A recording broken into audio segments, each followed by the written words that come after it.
नमस्कार, स्वागत है आप सभी लोगों का इवन बैंकिंग क्लासेस के ऑफिशियल चैनल पे। और एक बार मैं आपके सामने फिर से संडे के मॉक टेस्ट सोल्यूशन के साथ। तो बिल्कुल ताबड़तोड़ प्रेशर बना हुआ है, एडमिट कार्ड भी रिलीज हो चुके। एक वो आगे अपकमिंग आपके पेपर है आरआरबी प्योर, आरआरबी क्लर्क के, और ये सिलसिला इवन बैंकिंग क्लासेस की तरफ से हर संडे सुपर मॉक के अंदर आपको करा के दिया जाता है। आप संडे को मॉक आते हैं, देते हैं, और उसके बाद आपको प्रॉपर तरीके से रिजल्ट, रैंकिंग, एक्यूरेसी के परसेंटेज, और फिर जिस सब्जेक्ट का जो भी टीचर है उसके द्वारा आपको एक वीडियो सोल्यूशन हमेशा मिलता रहा है, जिससे आप ये सीख पाते हैं कि किन क्वेश्चंस की अप्रोच क्या होनी चाहिए, किस तरीके से उन्हें लगाना है, at the time of examination लगाना भी है या फिर छोड़ना है। बहुत ज्यादा कैलकुलेटिव है तो छोड़ते हैं या अप्रोच को सीखते हैं। तो उसी क्रम में लास्ट जो आपने मॉक दिया होगा आरआरबी क्लर्क का 155 नंबर का आरआरबी क्लर्क का मॉक, जिसमें 40 क्वेश्चन आपसे रीजनिंग और 40 क्वेश्चन न्यूमेरिकल एबिलिटी के पूछे गए होंगे। तो रीजनिंग का सोल्यूशन आप सार्थक सर की वीडियो में देखेंगे। आप मुझसे हमेशा गणित का सोल्यूशन लेते हैं, तो मैं कोशिश करूंगा कि इस क्लर्क के मॉक के जो भी इम्पोर्टेंट क्वेश्चंस हैं उनकी जो शानदार अप्रोच हो सकती हैं वो मैं आपको जरूर बताऊं।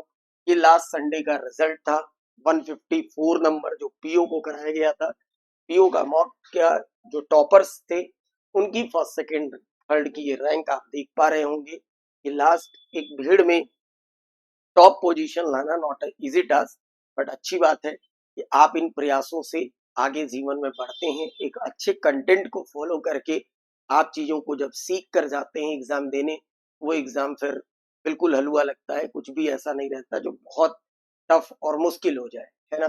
तो फर्स्ट पोजीशन जो आई थी मानसी की, सेकंड पोजीशन वर्षा, और थर्ड पोजीशन पे पलक परिहार थी। तो इस तरीके से आप अगर एक भीड़ का हिस्सा बनकर उसमें से निकलते हैं तो फिर आपको हीरा कहा जाता है।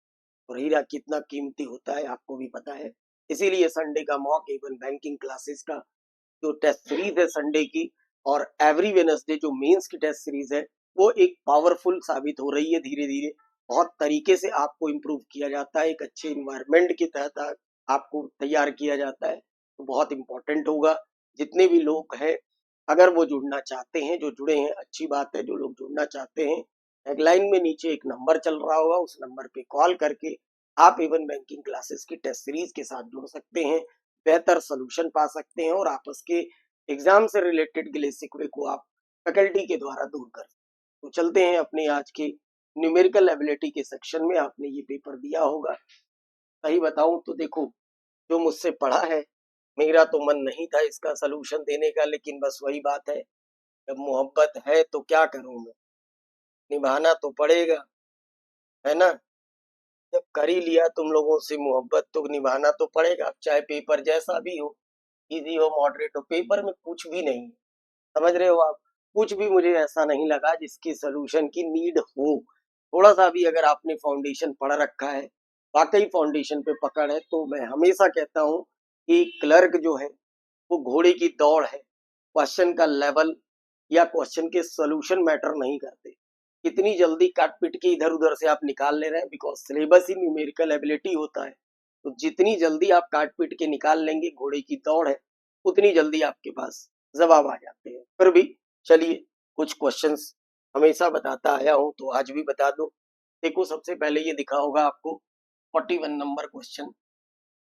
क्या था 41 नंबर क्वेश्चन, देखिए 41 नंबर क्वेश्चन आपने देखा होगा, लिखा होगा कि average marks obtained bye a student in 5 subject. 5 subject का एवरेज मार्क्स 105 दे रखा है। तो टोटल मार्क्स आप बना सकते हैं, इजिली बना सकते हैं, कोई बड़ा टास्क नहीं है, बस घोड़े की दौड़ है। कितनी जल्दी आप कर रहे हैं वही मैटर करेगा। 105 से मल्टीप्लाई कर दीजिए, दिस इज 525। ये टोटल मार्क्स आ गया। अब आपसे ये कह रहा है कि we excluded marks of 3 students which average 72 included highest and lowest obtained by the student। 3 लोगों के मार्क्स का जो एवरेज है वो दे रखा है 72। तो 3 × 72 कर दीजिए, कितना हो गया 216। अब बच गए बच्चे कितने, 2 बच गए, क्योंकि टोटल 5 थे। 3 का एवरेज आपके पास 72 है। तो जो 2 स्टूडेंट्स बच गए, जब आप इसमें से घटाएंगे तो ये आएगा 309। ये क्या आया? ये 309 आया 2 स्टूडेंट्स के मार्क्स का सम। और यही इसी को उसने बताया आपसे कि जो 2 बच्चे हैं जिनको हटाया गया है, उनको कह रहा है कि find the sum of highest and lowest marks obtained by the student. तो यही हो गया हाईएस्ट और लोवेस्ट मिला के 2 बच्चों के मार्क्स का सम 309 आ रहा है। तो इसमें कोई एक बच्चे के मार्क्स ज्यादा होंगे और किसी के कम होंगे। बस इतना सा करना था, खेल खत्म हो गया। अगला क्वेश्चन देखिए आप। देखो अगला क्वेश्चन क्या है, 42 नंबर। 42 नंबर कह रहा है आपसे कि जरा इसको सही कर लेते है ना। देखो 6 बैल है, इंग्लिश में लिखा है 12 ऑक्स, यहाँ बुल लिखा हुआ है। तो बुल का मतलब सांड होता है भैया।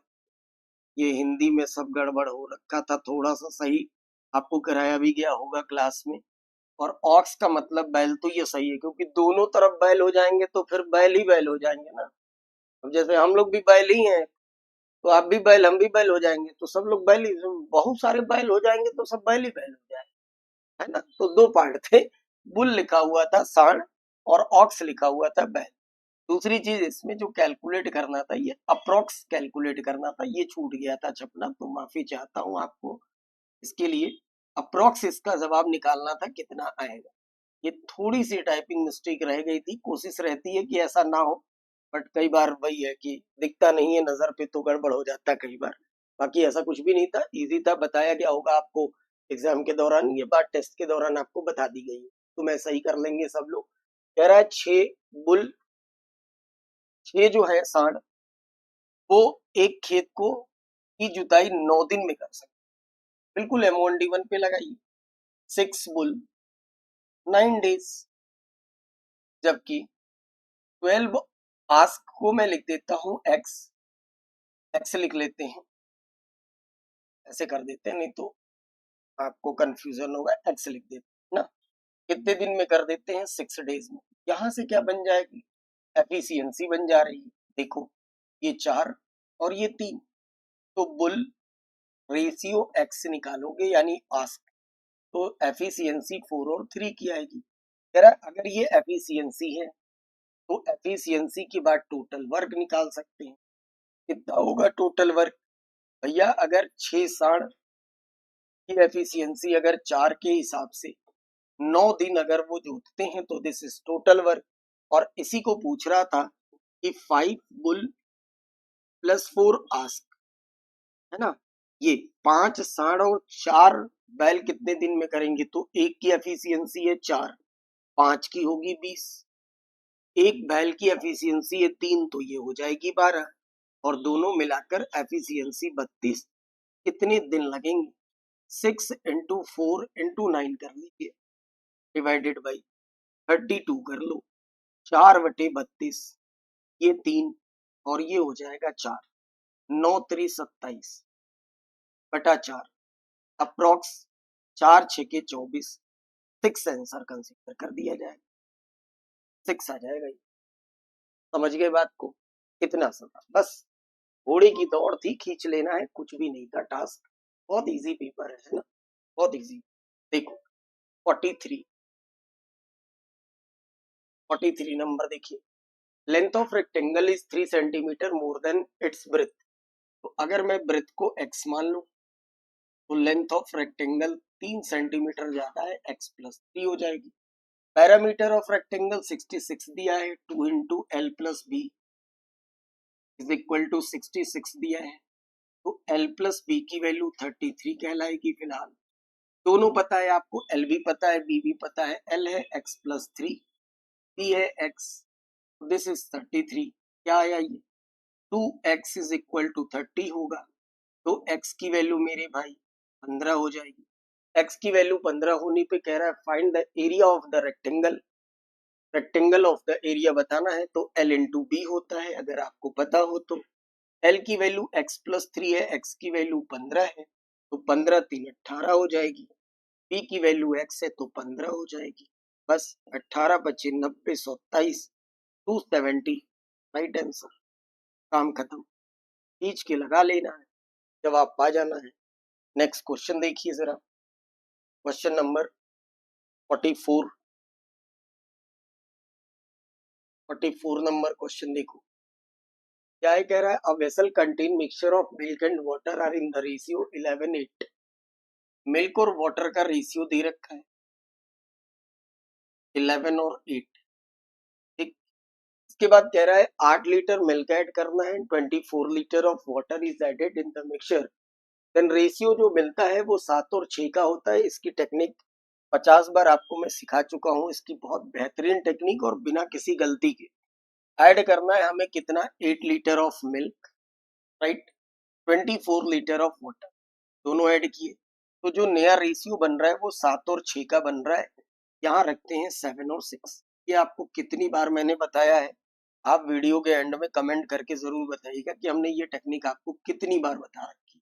क्रॉस मल्टीप्लाई 66, 8 सते कितना हो जाएगा भैया 56। दोनों के बीच का हमेशा डिफरेंस लेते हैं, ऐसे सवालों को लगाने के लिए इजीली लग जाता है। ये हो जाएगा 10। ठीक, फिर यहाँ से यहाँ मल्टीप्लाई करते हैं तो ये आता है 48, और यहाँ से यहाँ मल्टीप्लाई करेंगे तो 7 चौक के 28, 14 और 2 16 आएगा। डन हो गई बात। इन दोनों के बीच का डिफरेंस, इन दोनों के बीच का डिफरेंस अगर लेंगे तो ये आएगा कितना, देखो 48 2 50 40, ये हो जाएगा मेरे भाई 120, और ये 120 किसके बराबर, 10 यूनिट के बराबर। तो एक यूनिट की वैल्यू कितनी हो जाएगी, 12।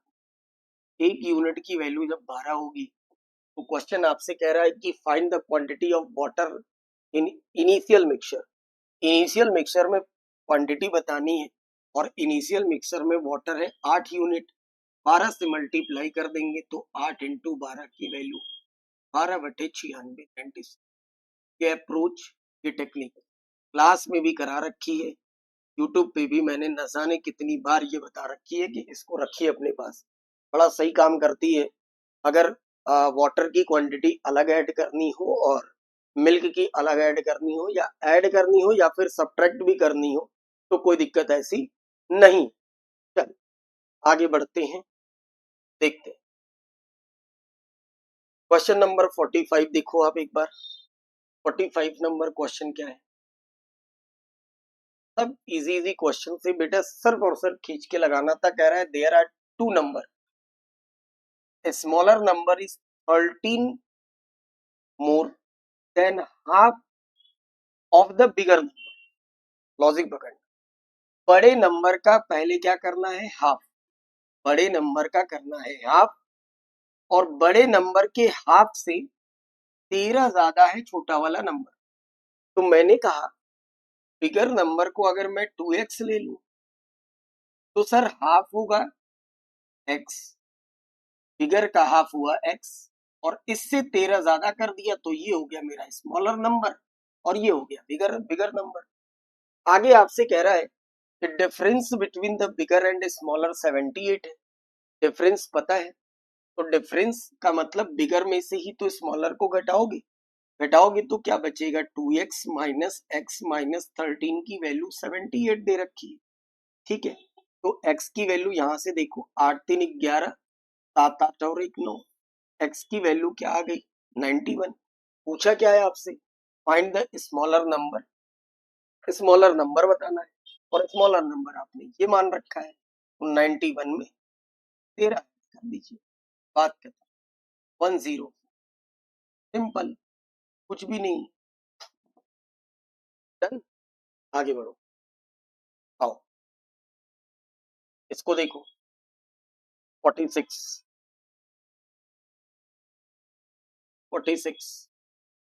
कह रहा है x is 24 more than y। x जो है x is 24 more than y, x y से 24 ज्यादा। अगर x ज्यादा है y से 24, तो मतलब अगर मैं y में 24 जोड़ दूं तो बराबर हो जाएगा। यानी मेरे समझ में आया x माइनस वाई की वैल्यू 24। एक इक्वेशन ये आई समझ में। आगे देखो क्या लिखा है, कह रहा है कि 3/5 ऑफ एक्स, एक्स का पहले करना है 3/5, एक्स का 3/5 मतलब एक्स एक्स है तो एक्स का 3/5 होगा 3x/5। ये जो 3x/5 है ये 16 कम है किससे, y से, y से ये 16 कम है। अगर y से ये 16 कम है तो रास्ते दो, या तो इसमें 16 जोड़ दीजिए या फिर इसमें से 16 घटा दीजिए। ये यही बात हुई ना, 3/5 ये जो है 3/5 x ये 16 कम है तो या तो आप इसमें जोड़ दीजिए या तो इसमें से घटा दीजिए। तो मैंने कहा अगर हम इसको सर जोड़ दें तो 3x/5 plus 16 is equal to y लिख सकते हैं। और क्या लिख सकते हैं, तो लिख सकते हैं y माइनस 3x/5 की वैल्यू 16 लिख सकते हैं। नीचे 5 आ रहा है तो 5y minus 3x is equal to 16/80। This is equation number second and this is equation number first. बस इन दोनों को सॉल्व कर लेना है और वैल्यू निकाल लेनी है। वैल्यू भी किसकी निकालनी है, y की निकालनी है। तो y के x के कोफिशिएंट को बराबर कर लो, इसमें कर दीजिए आप 3 से मल्टीप्लाई, 3x माइनस 3y, 4×3 = 12, 3×2 = 6 और 1 7 72। ये हो जाएगा 5y minus 3x equal to 80, right. x हो गया कैंसिल, 5 में से आप इसको घटाएंगे तो बचेगा 2y और ये दोनों 8 और 7 15, 152। तो y की वैल्यू आ गई 2 7 14, 2 एकम 2, 2 7 14 और 2 6 12, 76। डन, y की वैल्यू आ गई 76 और y ही पूछा था। क्लियर, बेसिक क्वेश्चंस पे आधारित, इसीलिए कहता हूँ आपसे सबसे इजी अगर कोई पेपर होता है बैंकिंग का, बेटा सिर्फ और सिर्फ आरआरबी क्लर्क होता है, जिसमें ना ही कोई कॉन्सेप्ट का खेल है ना ही किसी काबिलियत का प्रदर्शन है। अगर कुछ खेल है तो वो दौड़ का, इतनी तेज आप दौड़ पा रहे हैं उतनी जल्दी आप जवाब इजीली निकाल सकते हैं बिना किसी गलती के। थोड़ा सा दिमाग शांत रख के अगर अटैक करेंगे, फाउंडेशन आपने केवल अच्छे से पढ़ रखा हो तो प्रीलिम्स निकालना कोई बड़ा टास्क है ही नहीं। समझ रहे हैं, फाउंडेशन पे पकड़ बना के रखिए, कभी गड़बड़ नहीं होगा। कह रहा है कि 3 इयर्स अगो, 3 साल पहले एक जो एज थी वो 21 थी, तो अगर 3 साल पहले थी तो एक ही प्रेजेंट एज 21 में अगर हम लोग 3 जोड़ दें तो प्रेजेंट एज हो जाएगी एक ही 24। फिर कह रहा है आपसे कि 4 वर्ष के बाद ए और बी की जो एवरेज, सॉरी जो ए और बी की एज का रेशियो है वो 7 और 5 है। तो आज से 4 वर्ष के बाद ए और बी की, ए और बी की एज का रेशियो 7:5, ठीक है। तो कह रहा है बी की प्रेजेंट एज बताइए। आप भी बता सकते हैं, क्या कोरिया का बच्चा इस बात को बता सकता है कि कोई आज अगर 24 का है जनाब तो 4 साल बाद 24 और 4 28 का होगा? हाँ बिल्कुल होगा, 24 4 28 का होगा। यानी 7 यूनिट अगर 28 के बराबर है तो 1 यूनिट 4 के बराबर होगा, इसलिए 5 यूनिट की वैल्यू 5 चौके 20 के बराबर हो। ठीक हो गई बात। अगर 5 की वैल्यू 20 के बराबर हो रही है लेकिन 20 जो एज आ रही है ये बी की आ रही है 4 वर्ष के बाद, तो 4 वर्ष पहले अगर मुझे बी की एज चाहिए तो 20 में से मुझे 4 हटा के 16 लिखना पड़ेगा। This is the present age of B, right, present age of B. Clear, आगे बढ़ो। देखो कितने इजी इजी क्वेश्चन है। ये क्वेश्चन भी अगर आपने 20 मिनट में नहीं लगाए तो फिर यार गड़बड़। 48 का मतलब कि P is started a business 2500 after 4 month, Q joined ₹X। P जो है 2400 रुपए से व्यापार को प्रारंभ करता है 2500 रुपए से, और 4 महीने के बाद एक्स जुड़ता है तो महीने अगर 12 होते हैं, 4 हटा देंगे तो इनके लिए टाइम होगा और इनके लिए 12 होगा। कह रहा है दोनों के प्रॉफिट और शेयर का रेशियो 5 और 4 है, तो प्रॉफिट शेयर मतलब डिवाइडेड बाई 5/4। ये सारी अप्रोच टेक्निक फाउंडेशन कॉपी में लिखी पड़ी है, बस और बस केवल और केवल उड़ा लेना है 2 बार। 2 से ये 6 बार, 5 से ये मेरे भाई 500 बार, सीधा सीधा एक्स की value 3000 in just 10 to 15 second. इससे ज्यादा की इनकी वैल्यू बिल्कुल भी नहीं थी। अगला सवाल आपके पास 49 नंबर क्वेश्चन क्या कह रहा है, देखो 49 नंबर क्वेश्चन 49 नंबर क्वेश्चन कह रहा है आपसे कि पी इन्वेस्टेड सिंपल इंटरेस्ट 12% के हिसाब से 5 वर्ष के लिए 2700 रुपए इंटरेस्ट है। अगर पी रुपीज लगाए गए 12% के हिसाब से 5 साल के लिए, तो आप भी कह सकते हो कि सर 5 गुणे 12 करेंगे तो 60% का इंटरेस्ट मिलेगा, यानी 60% की वैल्यू है मेरे पास कितनी 2700। सिर्फ और सिर्फ मुझे पी बतानी थी, यानी 100% की वैल्यू बतानी थी। 100 इंटू 2700 अपॉन 60 अगर करते हैं तो बड़ा ही इजीली जवाब, बड़े प्यार से जवाब आपके पास आ सकता है। 4 6 से काट लो, 6 चौके 24 और 6 बचे 30, यानी फाइनली आंसर हो गया 4500।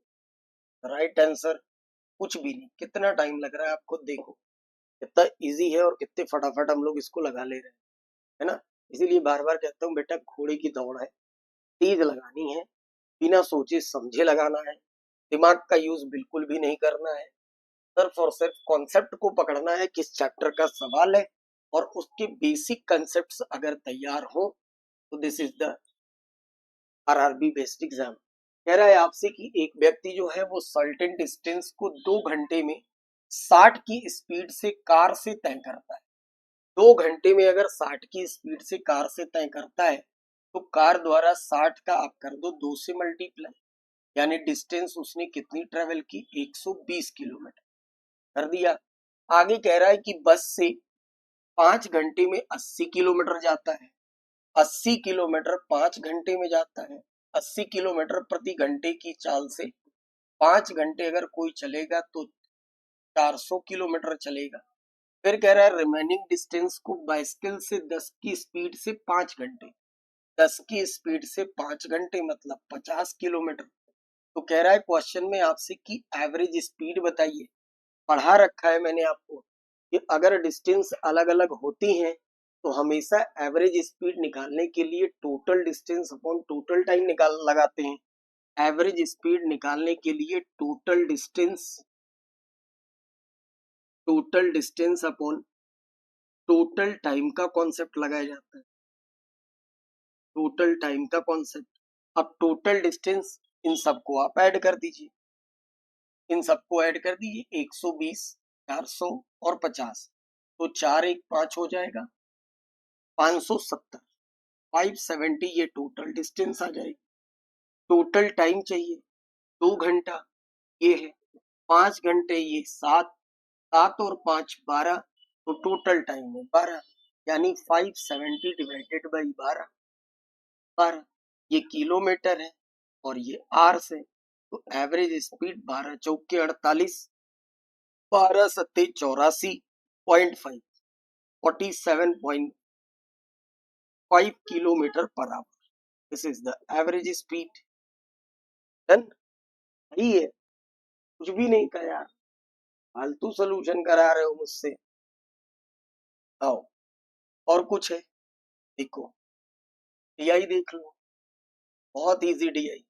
ऐसी डीआई अगर आप थोड़े होंगे तो फिर आप मान के चलिए कि आप सिर्फ और सिर्फ जनगणना हेतु पैदा है, आप कुछ नहीं कर रहे।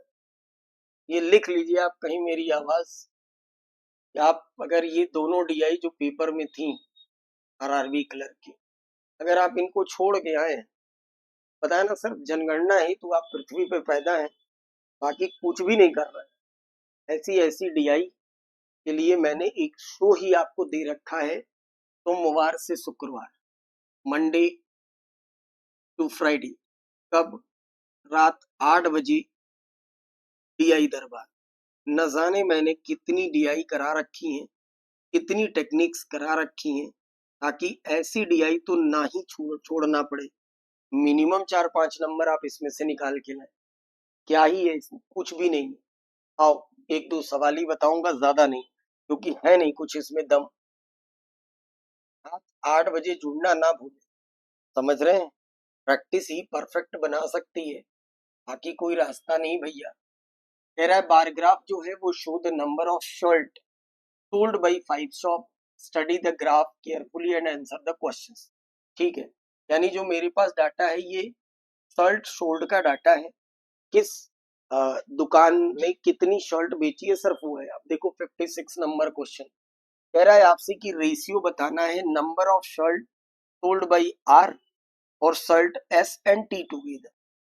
आर के साथ रेशियो बताना है एस एंड टी टूगेदर, बस क्या ही करना है। ये देखो जरा, आर यहाँ पे सीधा सीधा दिख रहा है 60 है, ये 60 है। एस देख लो 100 है और टी देख लो 140 है। तो एस है 100 और टी आपने कहा सर ये 140 है, तो ये बन गया 240 और ये हो गया 60। अब इसके लिए भी देखो, एक और 4 का रेशियो, खत्म। कुछ भी नहीं, कुछ भी नहीं है इसमें। दोनों डीआई में कोई दम नहीं था, percentage more than less than, ये सब क्वेश्चन बेटा कहीं से छोड़ने लायक नहीं। आपने अगर प्रिपरेशन अभी इवन बैंकिंग क्लासेस के साथ शुरू भी की होगी और मैंने आपको अगर परसेंटेज चैप्टर पढ़ा रखा होगा और आप रात 8 बजे डीआई दरबार से जुड़ रहे होंगे, तो ये सब सवाल छोड़ने वाले नहीं है। और अगर छूट रहे हैं तो फिर आप, मैं क्या ही बोलूं, है आप समझदार खुद ही। एक जरा और देख लो, 59 नंबर देखो, 59 क्या है 59 में? कह रहा है आपसे कि total number of shirt sold by A कोई नई दुकान है। कह रहा है 5/4 total shirt sold by R. अब आर ने जितने बेचे हैं उसके 5/4। आर ने कितने बेचे हैं देखो, आर ने बेचे हैं 60 और 60 का कह रहा है 5/4 अगर करोगे 15, 15 से 5 का मल्टीप्लाई 75 शर्ट ए बेचेगा। ए ने शर्ट कितनी बेची 75। ठीक, उसके बाद आगे कह रहा है आपसे कि total pant sold by A 3/4 total shirt sold by P. P ने जितने शर्ट बेचे हैं, पी ने शर्ट बेचे हैं 80 और 80 का 3/4 मतलब 60। 60 पैंट बेच रहे हैं कौन? ए। तो ए की ये है शर्ट और ए की जो पैंट है वो 60 है, पैंट है ये 60 है। तो क्वेश्चन में पूछा क्या, पूछा है आपसे find the total shirt and pant sold by A. अरे कोरिया का बच्चा बता दे, फालतू ही उठा लिया। नहीं था इसमें 135, खत्म, डन। यही था भैया पेपर, कुछ भी नहीं था इसमें। आगे क्या है एक बार और देख लूं मैं। सेम यही कहानी इस डीआई की है, देखो इस डीआई की भी वही सेम कहानी है। Total number of given show the total number of student class A B and C for different months, March April May और जून। 4 महीने में 3 क्लास है ए बी सी डी और स्टूडेंट्स के नंबर दिए हुए हैं। पूरी तरीके से डाटा विजुअल है। मार्च क्लास ए में 96, 87, 91 और सीधे सीधे क्वेश्चंस आपके पास अरेंज्ड हैं। इन क्वेश्चंस को आप उम्मीद करते हैं लगाए होंगे। किसी भी पेपर में इसमें किसी भी क्वेश्चन में कोई दम नहीं था। ठीक है, ये था मेरी तरफ से आपके पास संडे का सलूशन। आप बेहतर तरीके से चीजों को रिवाइज करिए, वापस पर मुलाकात करेंगे हम लोग। ये सिंप्लीफिकेशन की क्वेश्चंस हैं वो भी आप बनाए गए होंगे, ऐसा कुछ भी नहीं है इसमें जो आपको बताया जाए। क्लर्क, आरआरबी क्लर्क तो मुझे नहीं लगता बेटा कोई मदद की आवश्यकता पड़ती है, और अगर पड़ती है तो आप 2-3 काम बस करिए। सबसे पहले मेरी एक छोटी सी राय मानिए कि सबसे पहले आप फाउंडेशन, सबसे पहले आप फाउंडेशन पे पकड़ बनाइए, फाउंडेशन बैच पे पकड़ बनाइए और फाउंडेशन पे सबसे पहले बेसिक कंसेप्ट पे पकड़ बनाइए। दिमाग में ये बात तुरंत हिट होनी चाहिए कि जो क्वेश्चन आप पढ़ रहे हैं वो चैप्टर में कहाँ जाकर चिपक रहा है, किस कंसेप्ट पे चिपक रहा है। उसके बाद प्रैक्टिस इंपॉर्टेंट होती है। प्रैक्टिस के लिए पीडीएफ नहीं लगाई जाती, बल्कि प्रैक्टिस के लिए मॉक लगाए जाते हैं। मॉक लगाइए, मॉक में वो सवाल आने चाहिए। मॉक के पार्ट्स भी बहुत सारे हैं, जैसे अगर आपको सिंप्लीफिकेशन में नंबर स्कोर करना है तो आप पहले टेबल पे पकड़ बनाइए। टेबल पे पकड़ बनाइए। टीआई के लिए मैंने आपको एक सेशन दे ही रखा है। टीआई दरबार से जुड़ना ना भूलें। 36 बहाने आप बनाते रहते हैं, सर ये था वो था। रात 8 बजे अगर टीआई दरबार कंटिन्यू पढ़ रहे होंगे, बहुत कुछ यहाँ से बिना पैसे में सीख जाओगे उल्लू। और तीसरी चीज, संडे का जो मॉक आपको दिया जाता है, इस मॉक को देने के बाद ये जो सोल्यूशन आप देख रहे हैं, इस सोल्यूशन को गौर से देखा करें, समझा करें, अप्रोच को मैच कराया करें। उसके बाद भी अगर कोई चीज नहीं समझ में आती है तो वापस आके आप कोचिंग पे पूछ सकते हैं। जिंदा इंसान जो वीडियो में दिख रहा है आपको मिल जाएगा। समझ रहे हैं आप बात को? इतना काम करिए तो आरआरबी से उम्मीद रखिए। बाकी बेटा पढ़ सब लोग रहे हैं तो ऐसी पढ़ाई ना पढ़िए जिसका कोई उद्देश्य ना हो। तो मिलते हैं नेक्स्ट किसी वीडियो में वापस से संडे सोल्यूशन के साथ। तब तक के लिए आप मस्त रहिए, पढ़ते रहिए, आगे बढ़ते रहिए। बहुत बहुत धन्यवाद।